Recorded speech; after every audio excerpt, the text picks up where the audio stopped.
Welcome. In front of me is LENOVO ThinkPad T495, and in this video I will show you how to boot this device from USB.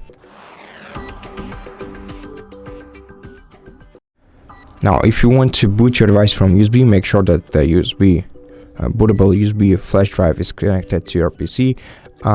Then if you can, it's better if you select power, and instead of shutting your computer down, you click restart and then repeatedly start pressing F12 once you see that your screen is shut down.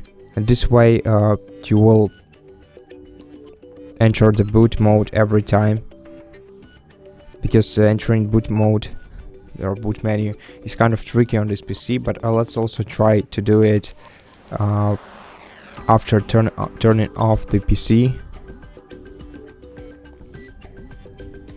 So let's hold down the power key to turn off the laptop, and now power it on, then wait for a couple of seconds, and then start repeatedly press F12 button.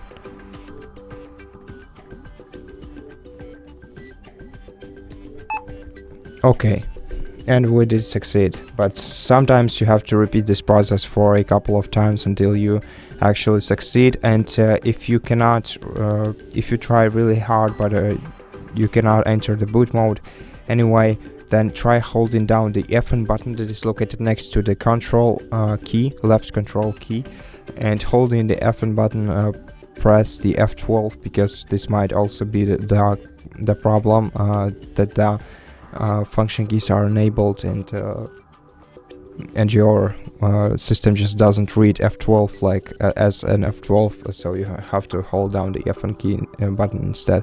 Okay, right now once you are in the boot menu, you have to navigate between the options using down and up arrow key, and in our case you have to select USB HDD generic SD MMC, select the options and then press enter, and then just wait until your device is booted from USB.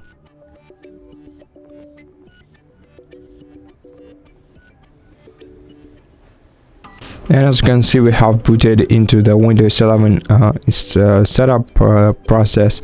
I'm not gonna go through it since I already have Windows on this PC, so I'm just gonna press X and exit. And that's basically it for this video. I hope that it helped you, and if it did, please consider subscribing to our channel, leave us a like and a comment below, and I'll see you in the next one.